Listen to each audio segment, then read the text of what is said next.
एक बार की बात है, जयपुर के पास एक छोटे से गांव में एक प्राचीन हवेली थी जिसे लोग भूतिया हवेली के नाम से जानते थे। कहते हैं कि वहां रात में अजीब आवाजें आती थीं और कई लोगों ने वहां परछाइयां देखने का दावा किया था।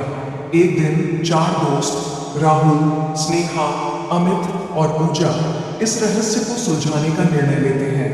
वे सभी साहसी थे और भूत प्रेत की कहानियों पर विश्वास नहीं करते थे। उन्होंने तय किया कि वे रात में उस हवेली में जाएंगे और वहां होने वाली घटनाओं की सच्चाई का पता लगाएंगे। रात के समय वे चारों टॉर्च और कैमरा लेकर हवेली पहुंचे। हवेली के अंदर घुसते ही उन्हें एक ठंडी हवा का झोंका महसूस हुआ, लेकिन उन्होंने इसे नजरअंदाज कर दिया। जैसे जैसे वे अंदर बढ़ते गए, उन्हें दीवारों पर पुराने चित्र और फर्नीचर दिखाई दिए जो समय के साथ धूल से ढके हुए थे। अचानक स्नेहा ने महसूस किया कि कोई उसके कंधे पर हाथ रख रहा है। वह मुड़ी, लेकिन वहां कोई नहीं था। उसने इसे अपनी कल्पना समझकर अनदेखा कर दिया। थोड़ी देर बाद अमित ने सीढ़ियों से किसी के उतरने की आवाज सुनी, लेकिन जब उसने टॉर्च की रोशनी डाली तो वहां कोई नहीं था। राहुल ने सुझाव दिया कि वे अलग अलग होकर हवेली का निरीक्षण करें और अजीब घटनाओं को कैमरे में कैद करें। सभी ने सहमति जताई और अलग अलग दिशाओं में चल पड़े। पूजा एक पुराने कमरे में गई जहां एक बड़ा आईना था।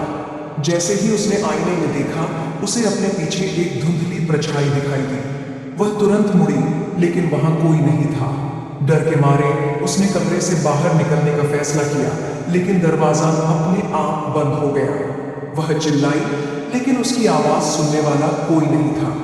दूसरी ओर राहुल को एक पुरानी डायरी मिली जिसमें हवेली के पिछले मालिक की कहानियां लिखी थी। डायरी में लिखा था कि इस हवेली में एक बार एक परिवार रहता था जिनकी रहस्यमय परिस्थितियों में मृत्यु हो गई थी। कहते हैं कि उनकी आत्माएं अभी भी यहाँ भटकती हैं। अचानक हवेली में तेज हवा चलने लगी, दरवाजे अपने आप खुलने बंद होने लगे और चारों दोस्तों को अजीब आवाजें सुनाई देने लगी। डर के मारे वे सभी एक दूसरे को खोजने लगे। जब वे सभी मुख्य हॉल में मिले तो उन्होंने फैसला किया कि अब और नहीं रुकना चाहिए और तुरंत वहां से निकल जाना चाहिए। लेकिन जैसे ही वे बाहर जाने लगे, मुख्य दरवाजा अपने आप बंद हो गया।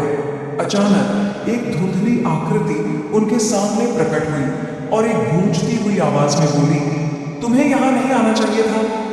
डर के मारे चारों दोस्तों ने माफी मांगी और कहा कि वे तुरंत चले जाएंगे। आकृति ने कुछ देर उन्हें घूरा, फिर दरवाजा खोल दिया। वे सभी तेजी से हवेली से बाहर निकले और कभी पीछे मुड़कर नहीं देखा। उस घटना के बाद उन्होंने फैसला किया कि कुछ रहस्यों को अनसुलझा ही रहने देना बेहतर है।